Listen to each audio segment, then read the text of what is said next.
Hola, mi nombre es Andrés Mesmer y soy el cura de Iglesia de la Trinidad, una iglesia protestante en Santiponce, España.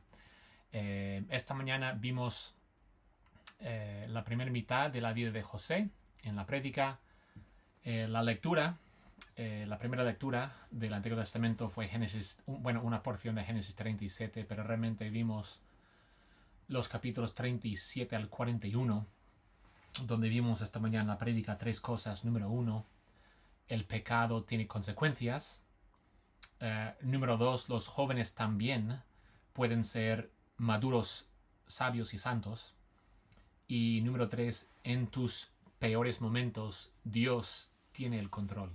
Y al final vimos unos paralelismos entre José y Jesús, porque toda la escritura nos habla de Jesús. Y eso siempre es importante recordar, porque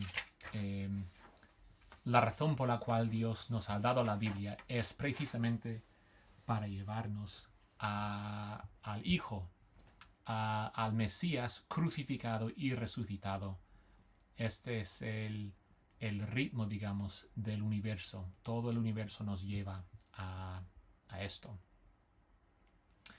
Esta mañana, en el tiempo de enseñanza adicional, me gustaría hablar de algunas cosas que yo no podía incluir en la prédica por varios motivos, pero creo que son cosas importantes. Vamos a empezar, con algunas observaciones, algunas cosas interesantes, empezando con, curiosamente, el dinero que usaron. El precio de José cuando sus hermanos le vendieron a la esclavitud.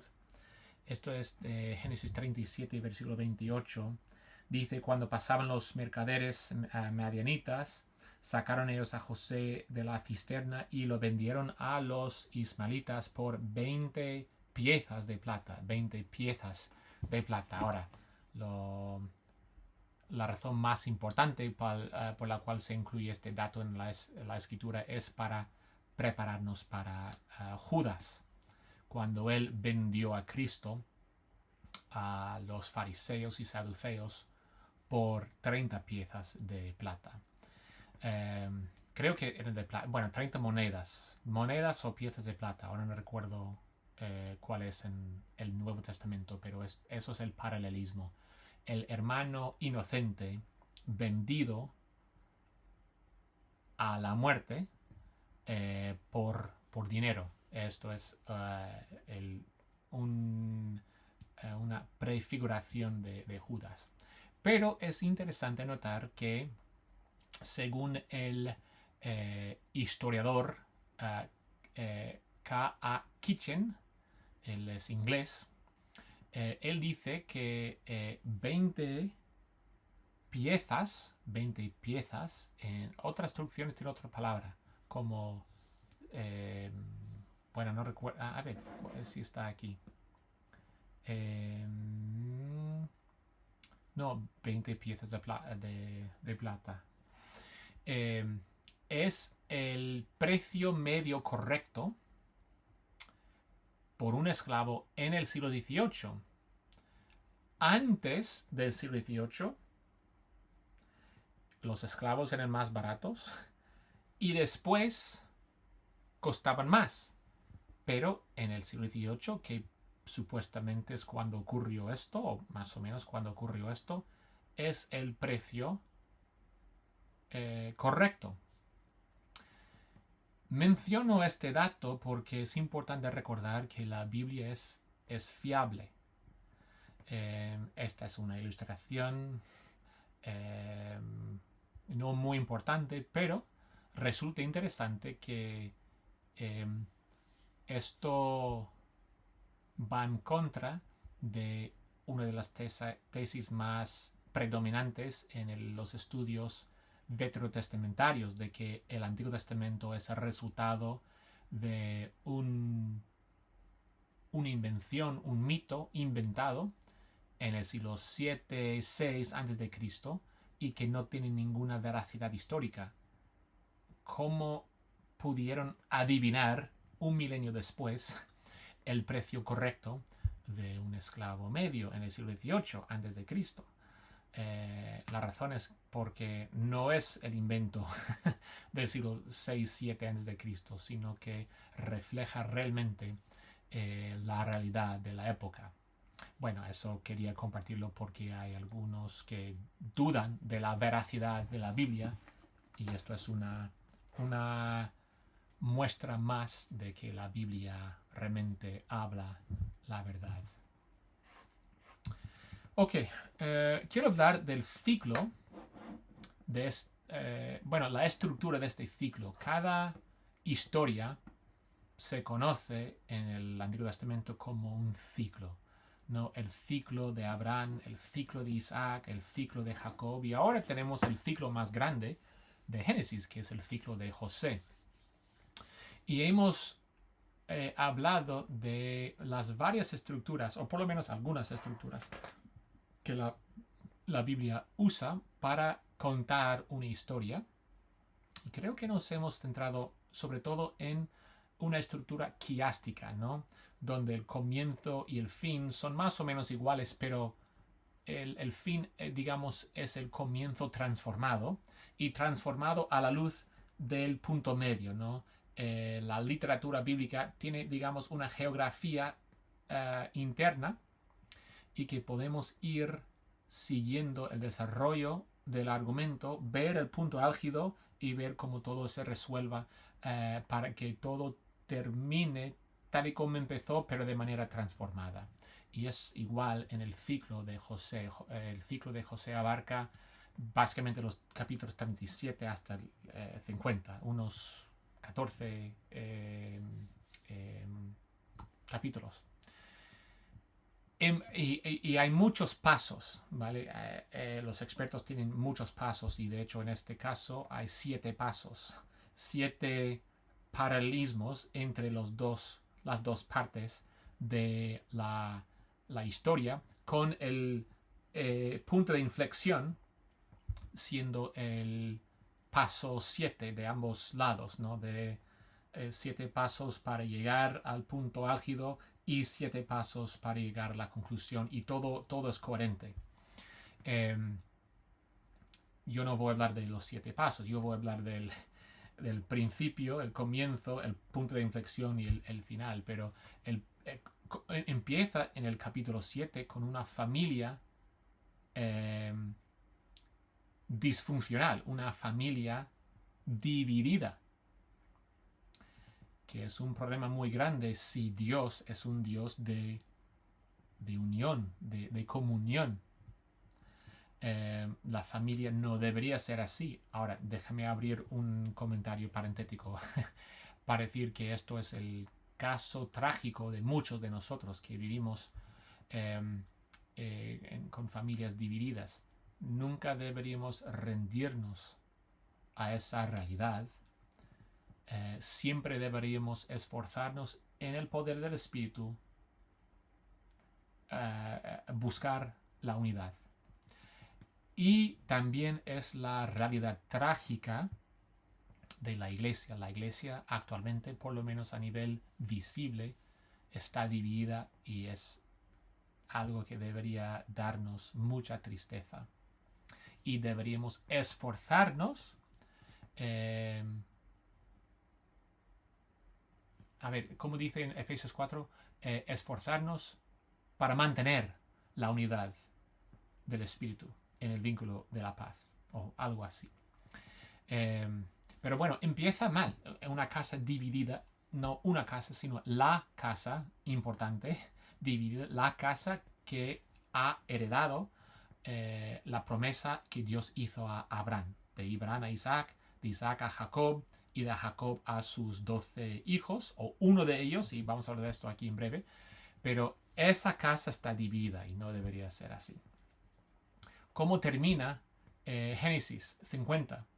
No con una casa dividida, sino con una casa unida.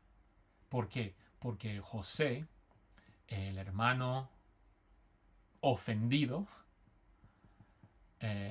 perdona a sus hermanos, y eso es el punto de inflexión en este ciclo, en esta historia. Dios obra todo, tal que sus hermanos llegan a José y José les perdona. Una historia preciosa que habla, bueno, evidentemente habla de la familia, pero también habla de Cristo, ¿no? Los hermanos, nosotros, que habían traicionado, vendido a su hermano inocente, ellos son perdonados por ese hermano inocente, y es lo que hace Cristo con nosotros. Nosotros somos los hermanos, nosotros habíamos vendido a Cristo a la esclavitud, a la muerte, y Él nos perdona. Es una historia preciosa, una prefiguración preciosa de Cristo. Donde esta es la estructura. Familia dividida, José perdona a sus hermanos y una familia unida. Y de aquí podemos sacar muchas aplicaciones para hoy. Mira, la iglesia, el mundo sufre tanto por división. No estamos unidos como humanidad. Y la respuesta la encontramos en esta historia. Es el perdón, es el amor. ¿Vale? Ok. Bueno, ya hemos hablado de la estructura. Ok. Quiero hablar un poco del enfoque secular, por llamarlo así, de esta historia. El enfoque secular. Quiero leer una cita de un comentarista que se llama Sarna, y de hecho este es su comentario. Él es judío, él no es cristiano, pero tiene algunas percepciones fantásticas. Este comentario tiene 30, casi 40 años ya, y sigue siendo uno de los mejores comentarios sobre el libro de Génesis, porque es muy textual. Él conoce muy bien el texto de Génesis y de otras partes de la Biblia. Él es un pensador muy profundo, es muy bueno. Esta es una cita de su libro, hablando de la vida de José tal y como se presenta en el libro de Génesis. Otra característica singular, ¿vale? Esto no pasa con Abraham, Isaac, Jacob. Otra característica singular es el molde aparentemente, entre comillas, secular en el que se desarrolla la narración, donde el elemento milagroso o sobrenatural está notablemente ausente. No hay revelaciones ni comunicaciones directas a José. Dios se reveló a Abraham, a Isaac, a Jacob, y no a José. José no construye altares. Abraham, Isaac y José sí. No tiene vínculos con centros de culto, ¿vale? No va a Jerusalén, no va a Betel, no va a Sequem. No tiene vínculos con estos centros de culto. Dios nunca interviene abierta y directamente en su vida. No es de extrañar que José no esté incluido entre los patriarcas Abraham, Isaac, Jacob, y que la tradición judía restrinja esta categoría a Abraham, Isaac y Jacob. Entonces, una lectura superficial de este libro nos da esta impresión de que es esto que es. Esto es este enfoque secular. Pero Sarna, el comentarista, continúa. Sin embargo, la secularidad de la historia es superficial, pues la narración está impregnada de la profunda sensación de que la mano guía de Dios imparte significado y dirección a eventos aparentemente fortuitos. Cuando José se pierde, se encuentra con un hombre, con alguien que sabe exactamente dónde están sus hermanos. Las caravanas de comerciantes se dirigen casualmente a Egipto. El Señor está con José en casa de Potifar y en la prisión. Es significativo. El nombre de Dios brota con facilidad de los labios de José en momentos cruciales, cuando se enfrenta a la esposa de Potifar, cuando interpreta sueños y cuando pone a prueba a sus hermanos. La interpretación definitiva de los acontecimientos la da el propio José al final dramático de la narración, Génesis 45.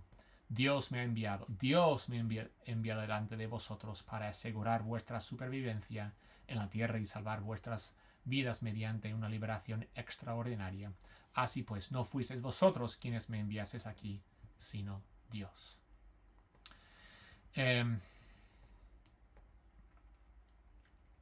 Por un lado, tiene un enfoque secular. Y esto nos recuerda un poco del libro de Esther.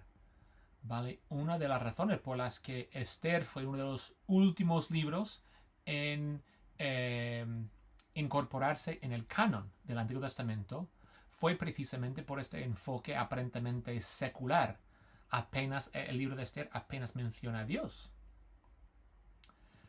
Pero podemos ver tanto en la historia de José como en la historia de Esther la soberanía de Dios. Él está guiando absolutamente todo. Y esto yo creo que es historias como esta nos hablan más directamente porque Dios no me habla, no me da revelaciones, yo no construyo altares, yo no tengo vínculos con centros de culto, Dios no interviene abierta y directamente en mi vida. Mi vida, digamos, tiene un enfoque secular, pero detrás de esa lectura superficial, digamos, de mi vida y de nuestras vidas, Dios está obrando. Además, digamos, continuando este argumento de este enfoque secular o aparentemente secular, me gustaría hablar de una curiosidad de este texto, de esta historia.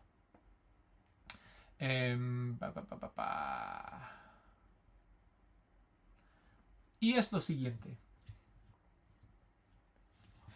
En el Pentateuco, ¿vale? En el Pentateuco, Dios tiene varios nombres, pero sobre todo Dios nombres, ¿vale? Elohim, que es Dios, el trascendente, omnipotente, omnisciente, Dios creador. Elohim habla de Dios soberano. Pero Dios también se revela de manera personal, de manera íntima, el Dios que hace pactos con el hombre. El Dios, digamos, que desciende a nuestra realidad. Y ese nombre es Jehová o Yahvé. A veces en la Biblia se traduce como el Señor, a veces en mayúscula, a veces no. Y ese nombre, Jehová, Yahvé, aparece en todos los capítulos del Pentateuco. El Pentateuco es los primeros 5 libros de la Biblia, los libros de Moisés, Génesis, Éxodo, Levítico, Números, Deuteronomio. El nombre Jehová, el Dios, digamos, personal, el Dios con quien tenemos una relación. Elohim y Jehová es el mismo Dios, pero Él se revela como Jehová cuando habla de esa relación personal con nosotros. Jehová aparece en todos los capítulos del Pentateuco, de los primeros 5 libros de Moisés, salvo en Génesis 1. Y eso es entendible porque allí es Dios creador, no es Dios que hace pactos, que aparece en Génesis Dios cuando Dios crea a Adán, por ejemplo. En Génesis 23, no está en Génesis 23, y eso cuenta la historia de la muerte de Sarai, que tampoco es gran ausencia porque es una historia un poco secular, por decirlo así. No aparece en Éxodo 21, 26 y 37, pero aquí también es un poco entendible porque está rodeado de referencias a Jehová y el contexto está claro que Dios, estos capítulos hablan de la revelación del Señor, de Jehová, de Yahvé, a su pueblo Israel. pero tampoco aparece mucho, casi nada, en el ciclo de José. Y de hecho es una ausencia muy llamativa porque no aparece en el capítulo 37, aparece súper brevemente una referencia o un par de referencias en el capítulo 38, pero solo para decir que el Señor, Jehová, estaba enfadado con Judá. O sea, y ahí aparece creo que 2 veces. Aparece en una profecía y es una referencia suelta en el capítulo 49. Pero, y esto es el propósito de contaros todo esto, fuera de eso, no aparece en el ciclo de José, desde el capítulo 37 de Génesis hasta el capítulo 3 de Éxodo. Es decir, estamos hablando de toda la vida de José y siglos de esclavitud de Israel en Egipto. No hay registro del nombre de Jehová en el texto bíblico.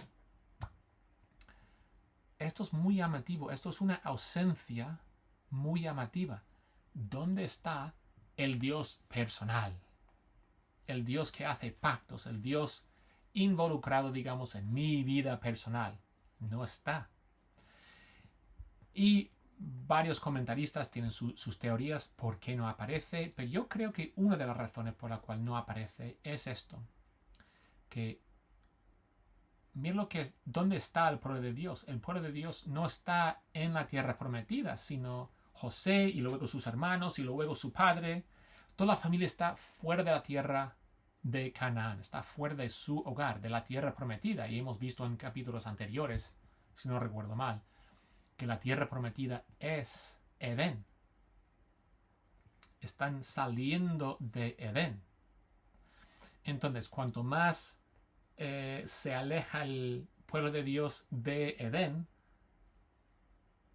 menos presente está con su pueblo. Dios siempre está con su pueblo, pero la idea, lo ideal es que Dios esté allí con su pueblo en la tierra. Ok, bueno, quería compartir eso. 2 comentarios más. Número 1, si estás leyendo esos capítulos, capítulo 37 y capítulo 39 en adelante, todo bien. Habla de José, él es el protagonista, todo bien, pero capítulo 38 es un poco raro porque allí José no entra. Es una historia que parece un poco raro porque tiene que ver con Judá y Tamar. Y o sea, ¿qué tiene que ver esto con el contexto? José antes, José después y Judá y Tamar ahí en el medio. ¿Por qué? Y es una historia un poco rara. Ahora, aquí no tenemos tiempo para entrar a explicar la historia. Pero, ¿qué tiene que ver? Bueno, yo creo que podemos ver por lo menos 2 razones por las que Génesis 38 entra aquí en el texto bíblico. Número 1, funciona como un contraste muy bueno con el capítulo 39. En el capítulo 39, José rechaza los avances de la mujer de Potifar, ¿vale? Ella dice, acuéstate conmigo. Y eso es realmente el enfoque de ese capítulo, es José rechazando esa tentación.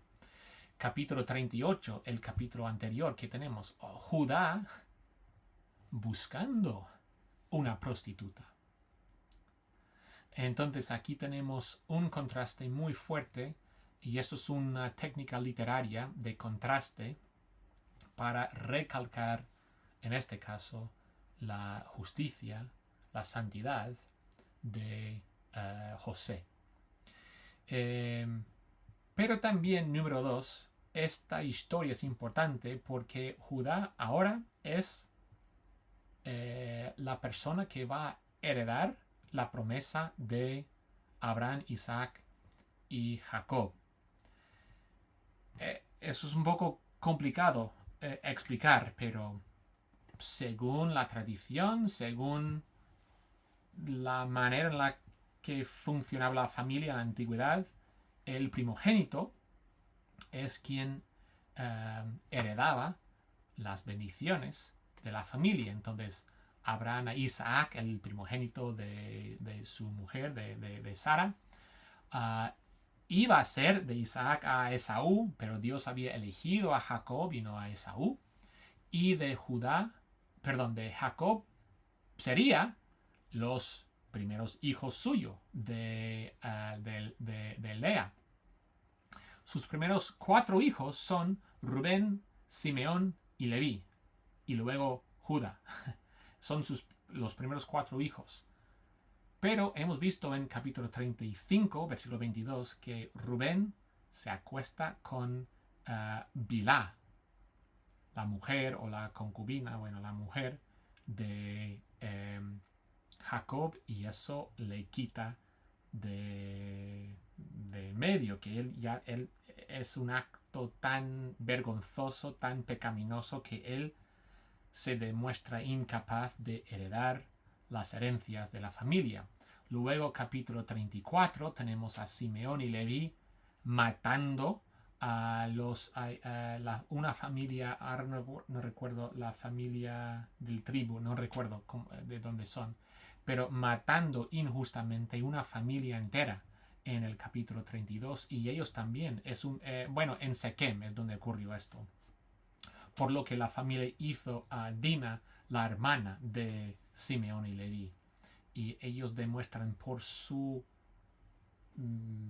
venganza, por su ira, por su pecaminosidad, que ellos tampoco son dignos de heredar la herencia. Y luego llegamos a Judá. Judá ahora sería el heredero de esta promesa. Ahora, 38 demuestra que Judá estaba a punto de perder eso también, porque él estaba a punto de matar a Tamar. Tamar realmente es la heroína, aunque no me gusta ese lenguaje. Dios es el único héroe de la Biblia, pero ella es, por falta de mejor palabra, la heroína de esta historia, rescatando a Judá de su pecado, rescatando y lentamente formando parte de su transformación. El último comentario que quiero compartir en esta enseñanza adicional tiene que ver con esto, y esto es esta pelea, pelea entre comillas, pero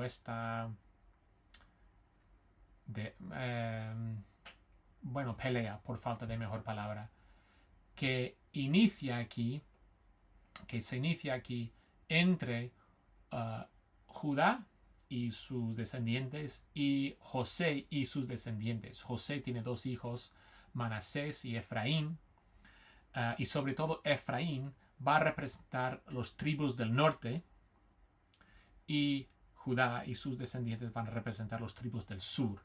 Y empieza aquí, en esta historia del ciclo de José, esta pelea para ver quién va a ser, digamos, el heredero de estas promesas de Abraham, Isaac y Jacob.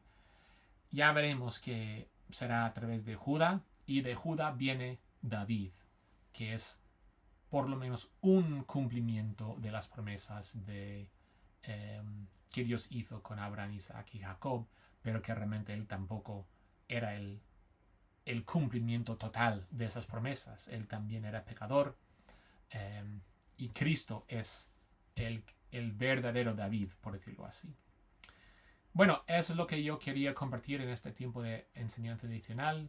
Una vez más, mi nombre es Andrés Mesmer, soy el cura de la Iglesia de la Trinidad, una iglesia en Santiponce, España, una iglesia en la tradición de la Reforma Protestante Española, y espero que esta enseñanza adicional os ha edificado y bendecido.